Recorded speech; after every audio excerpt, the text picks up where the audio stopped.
তোর মনে পড়ে না, হাতের মুঠোয় আমার একটা আঙুল থাকতো? আপু, বিশ্বাস কর, আমি তোকে একটু হিংসা করতাম না, কিন্তু এখন করি। কারণ মা বাবা তোর জন্য সারাক্ষণ কাঁদে, আর আমার জন্য একটু ভাবে না। আচ্ছা আপু, আমি যদি তোর মতো তোর কাছে চলে যাই, আম্মু আব্বু কি আমার জন্য একটুও কাঁদবে না? তাদের দু চোখের এক ফোঁটা জলের কারণও কি আমি হতে পারবো না?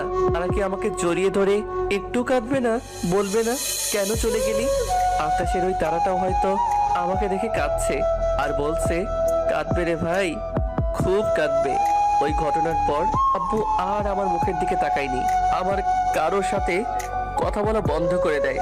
আকাশের দিকে তাকিয়ে যখন এই কথাগুলো ভাবছিলাম আর চোখের জল ফেলছিলাম, তখন একটা ছোট্ট হাত আমার মুখের জল মুছে দিল। আমার আরেক পিচ্চি বোন নাদিয়া, পিচ্চিটা দেখতে একদম আমার